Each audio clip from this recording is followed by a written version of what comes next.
Amerika Serikat menganggap China sebagai ancaman keamanan terbesar di abad 21. Hal ini menyusul penguatan militer negeri tirai bambu yang dinilai semakin agresif terutama di kawasan Asia Pasifik. Hal itu diungkapkan Komandan Satuan Komando Militer Kawasan Indo-Pasifik, Laksamana Philip Davidson, dalam rapat di Senat AS pada Selasa lalu. Davidson mengatakan China sedang membangun angkatan bersenjatanya dengan semakin ofensif. Tak hanya itu, ia juga menganggap Beijing terus memperluas pengaruh di kawasan karena ingin menandingi kekuatan militer Amerika di Asia. Saya seumur hidup saya memahami beberapa kemampuan yang mereka tempatkan di lapangan adalah postur yang agresif, kata Davidson. Saya melihat mereka mengembangkan sistem, kemampuan, dan postur yang menunjukkan bahwa mereka tertarik pada agresi, ujarnya menambahkan. Dalam rapat itu, Davidson pertambahan anggaran sejumlah miliaran dolar untuk membeli persenjataan baru di kawasan Pasifik. Menurutnya, investasi diperlukan untuk meredam ambisi militer China di kawasan itu. Davidson menggambarkan China sebagai ancaman strategis jangka panjang dan terbesar bagi keamanan di abad ke-21. Ia menganggap Beijing telah melakukan tindakan yang semakin mengancam dengan menyinggung aktivitas militer China di Taiwan hingga Laut Cina Selatan.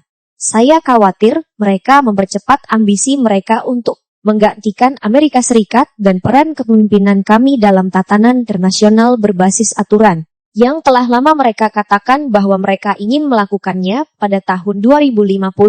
Saya khawatir tentang mereka mencapai target itu lebih cepat, ujar Davidson.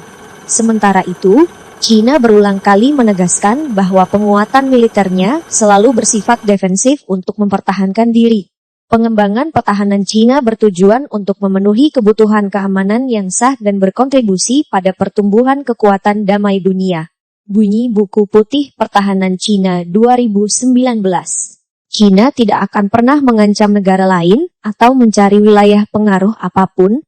Davidson bahkan menganggap China bisa menginvasi Taiwan 6 tahun ke depan dengan penguatan militer yang semakin agresif ini.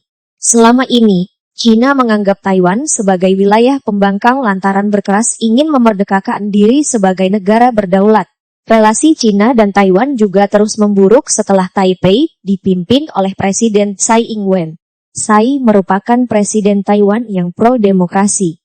Namun, Presiden China berkeras tidak akan membiarkan Taiwan merdeka. Ia bahkan bersumpah akan melakukan segala cara, termasuk perang militer untuk mempertahankan Taiwan. Amerika Serikat mengalihkan pengakuan diplomatik dari Taiwan ke China pada 1979. Meski begitu, Amerika tetap menjadi sekutu tidak resmi dan pendukung militer terpenting bagi Taiwan di bawah Perjanjian Taiwan Relations Act. Selain Taiwan, Davidson juga menyinggung agresivitas militer China di Pasifik dan Laut Cina Selatan. Kami melihat penyebaran Angkatan Laut China dari kelompok tugas layanan dan kapal selam yang melakukan pelayaran mengelilingi Guam dan Persemakmuran Mariana Utara. Guam merupakan salah satu pulau di Mikronesia, Barat Pasifik, yang menjadi lokasi basis militer AS dengan setidaknya 170.000 warga negeri Paman Sam. Guam adalah target hari ini. Itu perlu dipertahankan, kata Davidson. Pertahanan mereka adalah pertahanan tanah air.